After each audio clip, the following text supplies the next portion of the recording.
Bienvenue frères et sœurs. Alors on va commencer sans plus tarder. J'aimerais juste qu'on puisse déjà regarder deux passages dans la parole de Dieu ce matin. Voilà, si tu peux commencer à afficher le nom s'il te plaît. Le premier passage qu'on va lire ensemble, il se trouve dans Éphésiens au chapitre 1, les versets 20 à 23. Ne vous inquiétez pas s'il y a du jaune dessus, c'est pas parce qu'il y a un problème d'écran, c'est juste parce que je voulais qu'on regarde certains mots aussi ensemble. J'ai mis également quelques paroles aussi entre parenthèses. C'est juste pour replacer le contexte. On n'aura pas le temps ce matin de lire toutes les l'épître aux Éphésiens, mais je veux juste replacer le contexte. Quand on dit « il l'a déployé en Christ », on parle bien entendu de Dieu. Et là, le L apostrophe, c'est l'infinie grandeur de sa puissance. Il est parlé de cela juste avant, dans ce passage. Donc Dieu l'a déployé en Christ, en le ressuscitant des morts et en le faisant asseoir à sa droite dans les lieux célestes. Amen.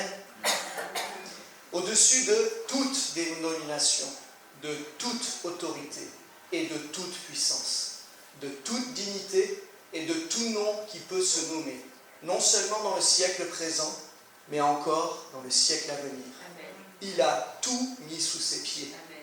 Il a donné pour chef suprême à l'Église, qui est son corps, la plénitude de celui qui remplit tout en tous. Amen. Amen. On va lire ce deuxième passage, toujours dans Éphésiens au chapitre 4, versets 11 à 16.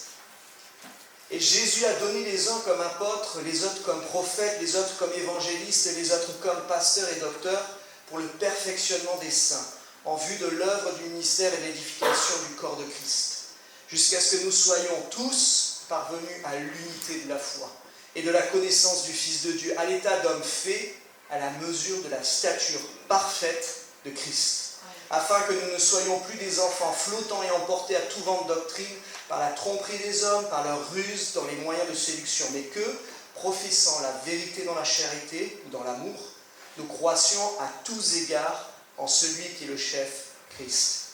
C'est de lui, et grâce à tous les liens de son assistance, que tout le corps, bien coordonné et formant un solide assemblage, tire son accroissement selon la force qui convient à chacune de ses parties et s'édifie lui-même dans la charité ou encore une fois dans l'amour. Amen. Je ne sais pas si vous êtes comme moi, mais bien souvent quand je lis la Bible, je la lis vite. C'est une erreur. Parce que des fois, on ne fait pas attention à ce qu'on lit. On pense comprendre et on s'aperçoit qu'il y a des mots des fois d'une importance capitale. Et en lisant ces versets, et déjà dans mon cœur, notre frère Mathieu a apporté ces 2 dernières semaines, a apporté des passages, à partir des prédications relatives à la plénitude, à ce qu'est Jésus, à ce que Jésus a accompli, etc. Et ça résonnait vraiment dans mon cœur, et alors qu'il prêchait, j'avais ce mot qui m'est venu et que je vais partager avec vous, qui est 100%. Voilà, si tu peux afficher s'il te plaît, voilà. Parce que quand on parle de plénitude, c'est vrai que ça peut faire des mots un petit peu, on va dire, anciens, ou voilà, plénitude, ça fait un peu complet, et ça fait voilà, on ne sait pas trop ce que ça veut dire. Si je dis maintenant 100%, je pense que tout le monde comprend. On est dans une société d'image, hein, on est dans une société où on essaye d'avoir des slogans, des choses assez fortes, assez chocs. C'est vrai que si je vous dis 100%, vous savez ce que ça veut dire.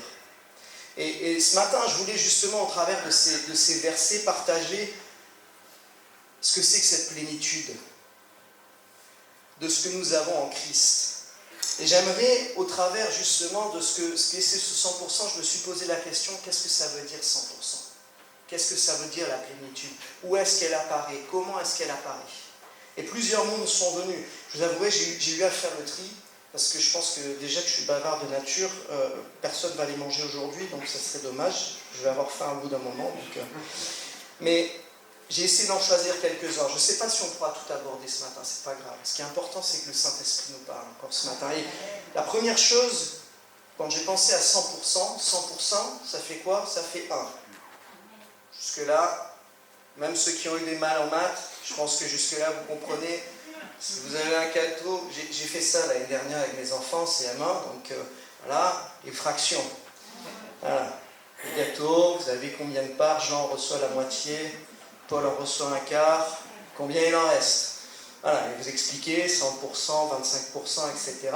100%, c'est tout le gâteau pour les gourmands. Voilà, c'est tout. Ok? C'est l'unité. Le premier mot qui m'est venu au travers de ça, c'est le mot unité. Unité, ça veut dire quoi? Parce que ce qui est important, c'est de regarder non seulement à nous-mêmes, mais de regarder à Christ, de regarder à Dieu, à ce qu'il a fait pour nous, parce qu'il est l'exemple parfait. Quand on parle d'unité, il y a un mystère qui apparaît tout de suite. Dans tout ce qui est même religieux, c'est vrai que le christianisme est une religion unique. C'est une religion qui proclame l'unité au sein de la Trinité. L'islam rejette la Trinité. L'islam dit bien qu'un seul Dieu existe, est une religion unique, et le rejette. Nous, on accepte cette Trinité. Pourquoi? Parce que c'est le mystère de l'unité de Dieu. Amen. Dieu le Père, Dieu le Fils et Dieu le Saint-Esprit. N'attendez pas que je vous explique le mystère de la Trinité ce matin, je ne le comprends pas. Mais je l'accepte. Et on va voir aussi ce que ça reflète chez nous. Mais Dieu le Père, Dieu le Fils, Dieu le Saint-Esprit. Un autre mystère, l'unité de Christ. Ça aussi, source de conflit. Matthieu est revenu il y a 2 semaines, je crois, sur cette partie-là. Christ est 100% homme, 100% Dieu. Toutes les mythologies parlaient de demi-dieu. Hein? Bien avant même des fois la Bible, on a des exemples de Dieu qui avait eu une relation avec une femme humaine et qui avait généré ce qu'on appelle des demi-dieux. Le mystère de la naissance de Christ, c'est 100% Dieu, 100% homme, dans un même corps, dans le corps de Christ. Et je crois que cela nous parle, cette unité de Christ, parce qu'elle nous renvoie aussi à nous-mêmes, à ce que nous sommes, corps, âme et esprit. L'unité, elle se manifeste aussi dans l'Église. Déjà, l'unité de l'Église avec Christ. L'Église, c'est le corps de Christ. C'est cette unité. L'Église n'est pas séparée de Christ. L'Église, ce n'est pas un corps séparé, ce n'est pas une entité qui a sa propre autorité, qui a ses propres désirs. L'Église, elle est attachée à Christ. Elle fait 100% avec Christ. Il n'y a pas d'Église avec un grand E qui ne soit pas 100% en Christ. Il y a des religions, mais l'Église est attachée à Christ. L'Église, au-delà de l'unité avec Christ, c'est l'unité des chrétiens. L'unité de la foi. Et ce mystère déjà de cette Trinité, j'arriverai même pas à l'expliquer pour l'unité de l'Église, des chrétiens. On est tous différents. Déjà entre frères et sœurs, dans une même famille, l'unité, ce n'est pas un grand concept. C'est très difficile. Dans un couple, c'est compliqué. Et pourtant, Dieu a créé cette unité. Il a créé dans l'Église, entre chaque chrétien, entre nous, tous frères et sœurs, nous sommes 100% le corps de Christ. Nous sommes 100% un en Christ. Il n'y a pas de différence. La parole nous parle de juifs, de grecs, etc. D'esclaves, de maîtres, d'hommes, de femmes, de noirs, de blancs, de ce que vous voulez comme couleur, comme religion, comme Dieu a fait de nous un peuple uni. Amen. Et ça doit nous rappeler que dans notre Église, cette unité, elle prime. Si on la rejette, c'est comme rejeter l'unité de Christ, de l'Église avec Christ, c'est comme rejeter l'unité de Christ avec Dieu, avec l'Esprit Saint. Et enfin, dans l'unité, il y a l'unité du couple. L'unité de la famille. Je pensais à cela quand Josué dit « Moi et ma famille, nous servirons l'Éternel ». Il n'a pas dit « Je servirai l'Éternel », il a dit « Moi et ma famille ». Et que ce matin, nous soyons des familles en Christ, que nous soyons des couples en Christ, c'est un combat. C'est jamais gagné. C'est jamais fini. Être un couple, c'est quelque chose que le diable veut attaquer. Être une famille, c'est la première chose que le diable veut attaquer. Pourquoi? Parce que c'est le mystère de l'unité en Christ. Et j'aimerais vraiment, frères et sœurs, que ce matin, quand on pense à 100%, déjà la plénitude de ce que Christ nous apporte, nous acceptions cette réalité de l'unité. Et que si quoi que ce soit combat l'unité dans notre vie d'église, dans notre vie de couple, dans notre vie de famille, on le mette au pied de la croix ce matin. Et on rejette cela. On dit Seigneur, c'est l'unité. C'est toi qui l'as voulu. Le mystère de Dieu qu'on découvrira, qu'on comprendra un jour, ce mystère le plus grand de la Trinité, on le comprendra un jour. Et il faut l'accepter ce matin, qu'on le pratique. Amen. Je reviens à ce 100%, la plénitude maintenant. Alors, je avouerai que des fois, c'est pas toujours évident d'expliquer un mot, donc c'est bien d'avoir des dictionnaires. La plénitude, c'est la totalité, c'est l'ampleur. Alors, il y a différentes visions de la plénitude. Il y a une vision plutôt littéraire et une vision plutôt, on va dire, technique. La vision littéraire, c'est l'ampleur, l'épanouissement. Et la vision un peu technique, c'est l'état de ce qui est complet dans toute sa force. Et j'aime bien la combinaison des deux. Parce qu'il y a cette notion d'être épanoui en Christ. Quand Dieu nous parle de plénitude, il ne nous parle pas seulement de tout recevoir, d'être rempli. Il nous parle d'épanouissement, d'ampleur, de prendre la place. D'étendre nos limites ce matin, dans la plénitude. La plénitude, encore une fois, la plénitude, c'est cette totalité qui est difficile à avoir. Et comme je ne voulais pas passer trop de temps sur trop de définitions, trop de mots, j'essaie de regarder pour moi, en termes de plénitude, de totalité, ce que je pouvais voir déjà dans ma vie. Et pour moi, la plénitude, c'est comme une immersion totale. C'est d'être complètement immergé. Et l'image qui nous vient tout de suite, c'est le baptême. Amen. Le baptême, ça veut être plongé dans... On le rappelle à chaque baptême, on explique, ce n'est pas 3 petites gouttes d'eau sur votre front. Jésus-Christ a été immergé dans l'eau. Et nous, dans notre baptême, nous sommes immergés dans l'eau. Amen. Bizarrement, tout ça, c'est clair jusqu'à présent. Je ne dis pas, il n'y a personne qui est choqué par ce que je dis, c'est clair, on est tous d'accord, s'il suit un vote, tout le monde va me dire, je suis d'accord, le baptême, c'est bien une immersion dans l'eau. Amen. Ok, le baptême du Saint-Esprit. Le baptême, c'est bien une immersion, on est d'accord. C'est être immergé dans l'Esprit de Dieu. Pourquoi est-ce qu'on pratique le baptême par aspersion du Saint-Esprit? Pourquoi est-ce que ce qu'on recherche, c'est juste de recevoir quelques gouttes? On est très fort des fois pour dire, voilà, le baptême c'est ça, etc., c'est la doctrine. Mais dans la vie de l'Esprit, on ne le pratique pas. Le Seigneur, il n'a pas dit, voilà, vous avez le baptême d'eau, et puis je vous enverrai un peu d'esprit sur vous. Je vous jetterai quelques gouttes comme ça. Il a parlé du baptême du Saint-Esprit ce matin. Et je veux vous encourager ce matin. Parce que si vous avez été baptisé d'eau conformément à l'Évangile, moi je vous encourage à être baptisé aussi dans l'Esprit conformément à l'Évangile.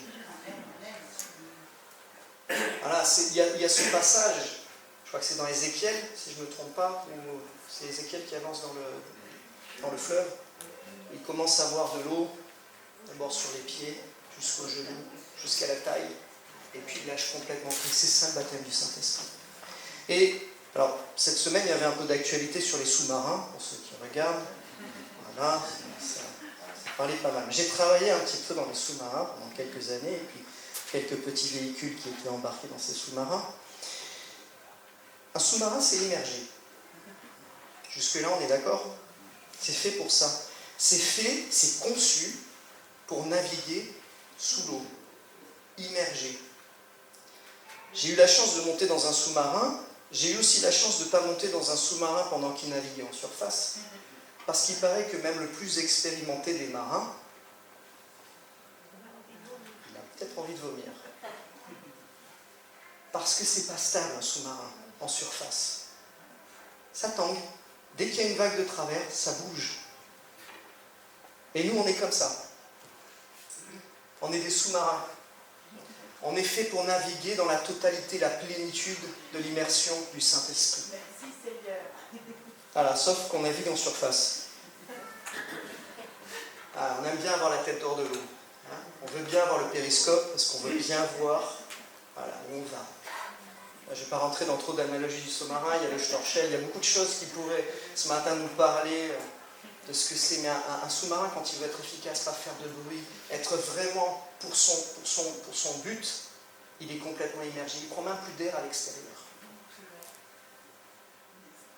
Et je crois que ce matin, nous devons réaliser que la plénitude du Saint-Esprit, mes frères, mes sœurs, c'est pas de naviguer en surface. C'est pas d'essayer de vivre des choses terrestres en ayant un peu les pieds dans l'eau. C'est d'être complètement sous l'Esprit de Dieu. C'est de se laisser complètement prendre par l'Esprit de Dieu. Sinon, nous allons être ballottés par la houle. Dans les versets qu'on a lus tout à l'heure, il y avait cette notion d'être ballotté à tout vent de doctrine. Dans Jacques aussi, au chapitre 1, au verset 5 et 6, il dit si quelqu'un, il parle là de la sagesse, si quelqu'un d'entre vous manque de sagesse, qu'il la demande à Dieu, qui donne à tous, plénitude, simplement et sans reproche, et elle lui sera donnée, mais qu'il la demande avec foi, sans douter. Car celui qui doute est semblable au flot de la mer, agité par le vent et poussé de côté et d'autre. Et bien souvent, on est ballotté, mes frères et sœurs. Je le suis dans ma vie. Bien souvent, il y a des choses qu'on pourrait s'éviter. Il y a les épreuves de la vie, je vais en parler après. Mais il y a des choses qu'on se crée nous-mêmes parce qu'on ne navigue pas immergé dans l'Esprit de Dieu, dans la plénitude de l'Esprit de Dieu. Dieu en Christ nous a donné accès à cette plénitude. La plénitude, c'est aussi la complétude. C'est le fait que ça soit complet. C'est ce qu'on a vu tout à l'heure. Dans cette connaissance, dans cet amour. Je ne vais pas faire référence à une publicité, pas la peine d'en rajouter. Nous, encore une fois, on essaye toujours d'en rajouter. Dieu nous a tout donné. On a sa parole, on est d'accord? On a la Bible. On a ce qu'il nous donne au quotidien. Et pourtant, on veut en rajouter. On voit des choses, on veut entendre des fois des fables qui vont un petit peu nous créer des choses à l'intérieur du cœur, ça va être un peu pétillant. On veut voir des choses un petit peu extraordinaires. On veut vivre des choses sensationnelles, on veut vivre de nos émotions. On veut en rajouter. Dieu nous a donné tout ce qu'il nous fallait. Je suis d'accord que de lire sa parole, la Bible, ce n'est pas la première chose la plus excitante du matin. Soyons honnêtes. Quand on l'ouvre, on ne saute pas toujours de joie. Des fois, on dit, allez, il faut que je l'ouvre, la Bible, allez, Seigneur, je suis fatigué, je n'ai pas envie. Des fois, on lit des passages, je suis dans l'Exode en ce moment, bon, c'est pas le plus réjouissant quand même, hein. Bon, là, je suis en plein dans le tabernacle, bon, voilà, il y a des planches, il y a des draps, il y a des agrafes, il y a de la couleur, bon, c'est pas le plus excitant, c'est vrai, mais c'est ce que Dieu nous a donné. C'est la plénitude. Dieu peut nous parler au travers même d'une histoire de planches, d'agrafes et de couvertures. Dieu parle. Dieu n'a pas laissé dans sa parole quoi que ce soit, une miette, un mot qui soit laissé au hasard. Il n'y a pas un mot dans la parole de Dieu que Dieu n'ait pas voulu. C'est cette plénitude ce matin dont nous devons nous emparer. C'est cette complétude. N'en rajoutons pas. N'en rajoutons pas. N'essayons pas de créer notre propre religion ce matin. Nos propres règles, nos propres doctrines. Vivons ce que Dieu nous a donné. Amen. 100%. Si vous aimez l'huile d'olive, vous savez ce que c'est, l'huile vierge, etc. 100% pur. 100%, c'est la pureté. Le nectar. Il n'y a pas de mélange. Voilà. Vous êtes un puriste, vous n'aimez pas les mélanges. Dieu nous parle de pureté dans sa parole. Il nous parle de vraiment ne pas faire de mélange. La pureté, j'essaie de prendre deux choses. La pureté, ça nous parle, ou ça peut être un synonyme aussi de sainteté. Quand on parle de sainteté, c'est des fois compliqué de comprendre ce que ça veut dire. Est-ce que c'est saint? Est-ce que c'est d'avoir un halo au-dessus de la tête, de lumière? Est-ce que c'est d'être parfait? Est-ce que c'est la pureté, la sainteté? Dieu nous appelle ce matin à être 100%. Dieu nous appelle à être pur. Dieu nous appelle à être saint ce matin.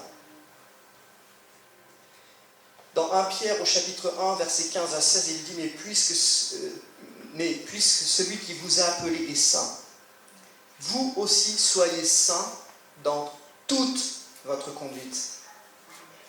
Pas un petit peu, dans toute votre conduite, selon qu'il est écrit, vous serez saints, car je suis saint. C'est Jésus qui parle, Dieu qui parle. Ce matin, la sainteté, ce n'est pas notre pratique. Ce n'est pas ce que nous allons faire. Nous avons été appelés à être saints. C'est cette pureté. C'est ce mélange. On en a parlé plusieurs fois au travers de différentes prédications dans l'année. De ce mélange, de ces choses qu'on vient rajouter. Dieu ne veut pas de mélange dans notre vie. Il est saint. Il nous appelle à être saints. Et nous sommes saints. Et nous pouvons marcher dans cette sainteté parce qu'il est saint. Dieu ne nous appelle pas qu'au salut. Il nous appelle à cette sainteté. Dieu n'a pas fait seulement que de nous des racheter. Encore une fois. Il n'a pas dit, bon ben voilà, vous avez le salut, maintenant vous allez attendre d'être mort, et puis quand vous serez mort, ben, vous ressusciterez un jour, et puis voilà, il y aura le jugement, et puis c'est fini. C'est pas ça la Bible. Il y a le salut, c'est la première étape, c'est la première porte. Et Dieu nous appelle à être saints. 1 Thessaloniciens chapitre 4 verset 7, car Dieu ne nous a pas appelés à l'impureté, mais à la sanctification. Ça c'est le chemin, la porte du salut. Et le chemin, c'est la sainteté, c'est le 100%, c'est tendre vers cette pureté de Dieu. C'est cette plénitude que Dieu veut nous accorder, qu'il a, qu'il connaît, qu'il vit. Je rappelle que Jésus a été 100% homme sur la terre. Et je vous le dis avec honnêteté, même pour moi, des fois je me dis, mais est-ce que tu me comprends dans ce que je vis? Est-ce que tu l'as vécu? Il y a 2000 ans qui sont passés. Est-ce que tu as vécu exactement ce que je vis moi? Jésus était dans le corps d'un homme. Est-ce qu'il a compris les problèmes des femmes? C'est une question. Jésus était 100% homme, et 100% homme, 100% Dieu. Il a tout vécu, tout. Encore une chose, il ne pourrait pas, le salut serait sans force si Jésus avait vécu une vie bien plus simple que la nôtre. Ça serait trop facile. Jésus a tout vécu, tout subi dans son corps, dans ce qu'il a connu. Et il a été saint. Et il nous appelle à sa sainteté. C'est vraiment encore le miracle auquel il faut croire ce matin. Excusez-moi, je vous le dis des fois avec mes mots, peut-être pas toujours très clair, mais je crois que c'est vraiment important de tendre vers cette sainteté, vers cette pureté. La pureté, pour moi, c'est également la vérité. Que ton oui soit oui, que ton non soit non. Tout ce que tu rajoutes vient du mal. Le mélange, encore une fois. La vérité, soyons vrais. Le siècle présent parle de transparence. C'est un grand concept en ce moment. Moi, au travail, il faut être transparent. On fait des séminaires pour être transparent. Alors, il y en a qui sont vraiment transparents, vous ne les voyez pas.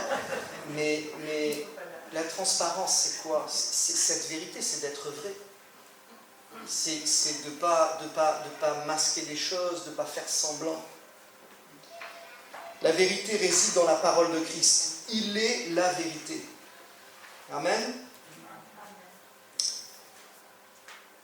Et dans cette vérité, je crois qu'il y a aussi quelque chose d'important dans cette pureté, dans cette vérité, dans Jean chapitre 8, versets 31 et 32. Alors il dit aux Juifs qui avaient cru, si vous demeurez dans ma parole, vous êtes vraiment mes disciples. Vous connaîtrez la vérité, et la vérité vous rendra libre, vous affranchira.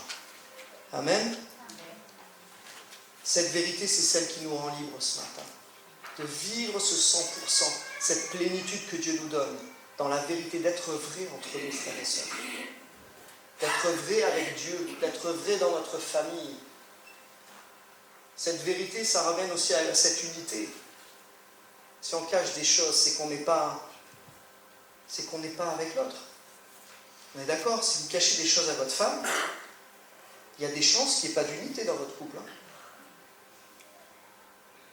Cette vérité, cette transparence, Dieu nous appelle à le faire, parce que c'est là où il y a vraiment la liberté en lui ce matin. 100%, je continue, 100% c'est d'être entier. Pas de compromis. Pensons au compromis, 100%, je dis tout à l'heure, c'est égal à 1, l'unité. Vous avez tous des mobiles, des applications, des ordinateurs, des choses comme ça. C'est basé sur un principe, le principe binaire, 0 ou 1. Tout ce qu'on a, toute la technologie qu'on utilise à l'heure actuelle est basée sur le fait que ce soit des bits 0 ou 1. C'est blanc ou c'est noir. Il n'y a pas de gris. Ce matin, Dieu nous appelle à être entiers, pas de compromis. Soit froid, ce matin, ou soit bouillant. Amen. On ne peut pas servir 2 maîtres à la fois. On a besoin d'être entier. On a besoin de rejeter tout compromis dans nos vies. C'est les compromis qui nous éloignent de Dieu. Ce mélange encore. Je ne veux pas vous rappeler que Dieu a horreur des tièdes. C'est fort, hein. On est compte qu'il vaut mieux être froid que tiède.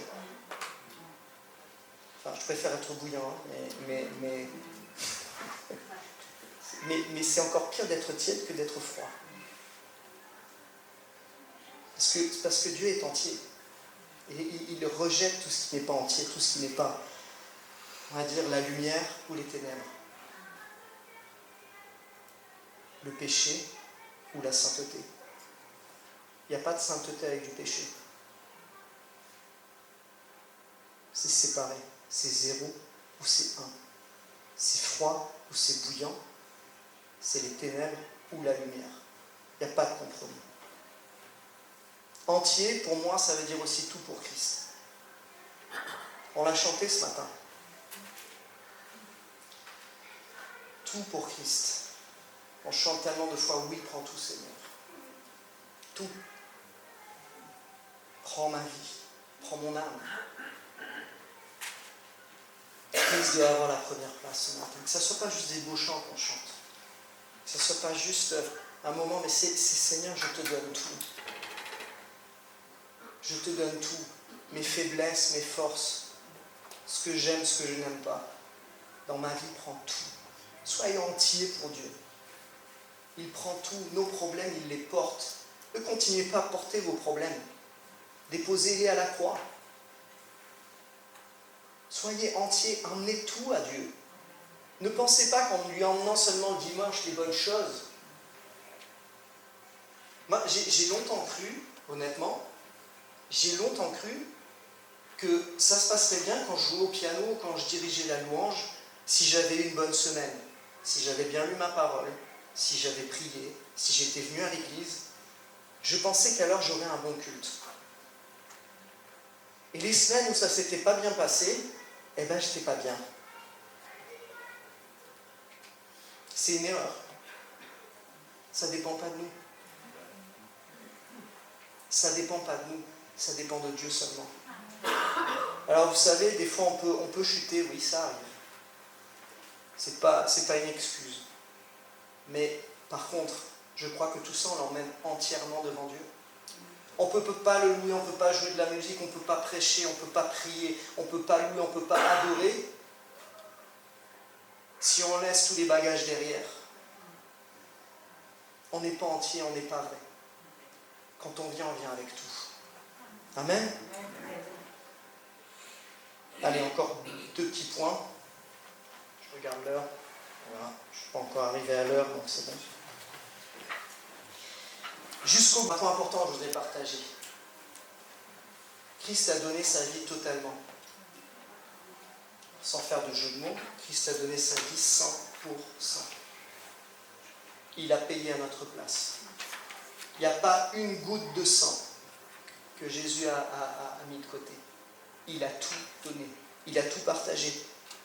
Il n'a rien retenu dans son sacrifice. Et quand je regardais à ça, quand je pensais à ce 100 versé, ce 100%, cette totalité du sacrifice de Jésus, complet, entier, je réfléchissais, je me dis, Seigneur, où est-ce que tu as commencé à donner ton sang? À Gethsémani. Souvent on pense à la croix, mais déjà Jésus, le sang de Jésus a déjà commencé à couler à Gethsémani. Il a coulé dans la transpiration, dans cette sueur, dans cette intensité du combat spirituel, dans la sueur, dans cette peine. Il a coulé avec cette couronne d'épines. Il a coulé avec ses fouets, ses coups de fouet qu'on lui a donnés avec des crochets au bout, des osselets, déchiré la peau. Son sang, il a coulé lorsqu'il a porté la croix avec les échardes du bois sur son dos. Son sang, il a coulé avec les clous plantés dans ses mains et ses pieds. Son sang, il a coulé avec la lance. Il est sorti de l'eau, il n'y avait plus de sang. Il avait donné tout son sang. Et ce matin, vraiment, je réfléchissais, je me disais, mais la transpiration, ça m'a ramené au jardin d'Éden. La première chose, la malédiction que l'homme a reçue à cause du péché, c'est tu travailleras à la sueur de ton front. C'est tu auras des épines et des ronces. Jésus-Christ, il a pris tout ça, c'est pas lui qui avait fauté. C'est pas lui dans le jardin d'Éden qui avait coupé le lien avec Dieu. Et pourtant, il a tout porté, il a tout pris. Cette malédiction complète, il a porté. Il a porté cette transpiration, ce combat. Il a porté cette couronne d'épines, qui est cette malédiction sur la terre. Il a porté ces coups qui déchiraient son dos, nos épreuves, nos difficultés, nos maladies. Il a porté nos échardes. Tout ce qui fait qu'on n'arrive pas à marcher avec Dieu. Il a accepté les clous. Les clous, c'est du fer, c'est la rouille, le péché. La rouille, la teigne, qui nous atteint si facilement. Il a accepté même la mort, cette lance. Mais il a tout vaincu. Ce matin, Jésus-Christ a vécu 100% pour nous. 100%. Dans les deux sens, entièrement, et il a donné son sang à cause de nous, pour notre sang, ce matin. Jusqu'au bout, ça doit nous amener justement, Jésus l'a fait, et nous on doit le faire. Et c'est jusqu'au bout malgré les épreuves. Lorsque je travaillais dans l'automobile, pour tester un système, même pas que dans l'automobile d'ailleurs, on le teste à ce qu'on appelle la pleine charge. 100%. Et vous prenez un moteur, vous le mettez sur un banc et vous appuyez à fond sur la pédale de gaz. À fond. Et vous le laissez tourner des heures. Et vous regardez ce qui se passe. Et il doit tenir. Et ça me rappelle ce que nous, dans notre vie, on est testé, on est éprouvé. Les épreuves, éprouvé, testé. On est un moteur sur un banc qui a pleine charge des fois. Ça rougit. Ça rougit parce que ça chauffe, parce que c'est dur. Mais le moteur, il n'est jamais testé à plus de 100%. Et la parole de Dieu nous le rappelle. Notre vie chrétienne, elle est bien souvent nourrie d'épreuves, mais jamais au-delà de notre 100%. Jamais au-delà de ce que nous pouvons supporter. Mais jusqu'au bout, c'est accepter les épreuves. C'est pas les rejeter. Elles sont de différentes natures. Des fois plus courtes, certaines plus longues. Mais notre vie de chrétien, elle doit aller jusqu'au bout, malgré les épreuves ce matin. Amen. Et je finirai juste sur 100%, c'est la maturité. C'est ce qui nous est rappelé quand on lisait dans Éphésiens chapitre 4, versets 13 et 16, nous parle de cette maturité, de devenir des hommes faits, cette perfection en Christ, cette croissance parfaite. La maturité spirituelle, c'est devenir de plus en plus semblable à Jésus-Christ. C'est devenir comme lui. C'est un chemin. C'est une croissance. La maturité, elle s'acquiert dans la parole. Elle s'acquiert en Christ. D'accord? C'est en lisant sa parole. Mais pas que ça. La lettre tue, l'esprit vivifie. Si on ne fait qu'étudier la parole de Dieu, c'est important, c'est la base pour grandir. Mais il n'y a pas que ça. La maturité, c'est faire mourir les œuvres de la chair en nous. Et comment est-ce qu'on fait mourir les œuvres de la chair? C'est pas en se flagellant tous les jours. C'est en manifestant les fruits de l'esprit. Je ne parle pas des dons de l'esprit, je parle bien des fruits de l'esprit. La tempérance, l'amour, la patience, etc. C'est en manifestant les fruits de l'esprit. C'est en laissant l'esprit, en étant immergé dans l'esprit. Pas en naviguant en surface, là, vous savez, comme ça, là, comme des canards. C'est en naviguant sous l'esprit de Dieu. C'est comme ça qu'on fait mourir les œuvres de la chair, en manifestant les fruits de l'esprit. La maturité, c'est d'affronter les épreuves, je l'ai dit tout à l'heure, jusqu'au bout, mais en dépendant complètement de Christ, en s'appuyant sur lui. s'enraciner en Christ, avoir toutes ses racines, 100% de ses racines en Christ. La maturité, c'est de servir également sous l'autorité de Christ. Dieu nous appelle à servir. Il nous a sauvés pour servir.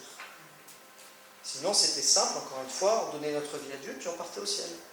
On était tous des Élis avec un chariot qui partait. C'est pas comme ça que Dieu l'a voulu. Dieu a voulu qu'on continue à marcher sur terre. Jusqu'au bout. Jusqu'au dernier souffle. Cette maturité, c'est de servir. Voilà. Si vous avez déjà tout ça, jusqu'au dernier point, allez jusqu'à... Il faut servir sous l'autorité de Christ. Il faut partager sa foi. Un homme fait, une femme faite, entre guillemets, en Dieu, c'est pas quelqu'un qui reste sur sa chaise, qui chante des beaux cantiques et qui a des belles prières. C'est quelqu'un qui partage sa foi. C'est quelqu'un qui sert sous l'autorité de Christ. C'est quelqu'un qui manifeste les fruits de l'Esprit. Amen. Alors en conclusion, rapidement, Dieu nous a donné tout pleinement, totalement. C'est ce qu'il y a dans ces versets. Je vous invite à les relire et prenez le temps de les relire ces versets. À chaque fois j'ai les surlignés, c'est tout. Et c'est impressionnant tout ce que Dieu a mis entre nos mains. Et il insiste là-dessus. Et moi, ce que je nous encourage ce matin, c'est de vivre notre vie chrétienne à 100%. Tout le monde nous dit, vivez à 100%. Vivez à fond. Ne brûlez pas la vie par les deux bouts, c'est pas ce que je suis en train de vous dire quand je vous dis vivez à fond. C'est vivez à fond votre vie chrétienne. À 100%. C'est pas un jour dans la semaine qu'on vit sa vie chrétienne, c'est tous les jours, toutes les minutes, toutes les secondes, à 100%. Et voilà, je vais vraiment ce matin nous encourager, comme d'habitude un peu long, vous me connaissez maintenant, mais je pense que c'était important de partager ça, et je crois vraiment que le Seigneur, même dans la direction spirituelle de ce matin, vraiment nous a emmenés à vraiment, je vais prier avec vous, et on va vraiment se tenir quelques minutes devant le Seigneur. Je laisserai ensuite la place à Jean Serré pour les annonces, ensuite on passera aux offrandes, mais prenons le temps ce matin, vraiment de nous placer entièrement devant Dieu ce matin. Seigneur, nous voulons te bénir pour ta parole. Elle est la vérité. Elle est 100% vraie. Tu nous as rien caché, tu nous as tout dévoilé au travers de ta parole. Te bénissons, Seigneur.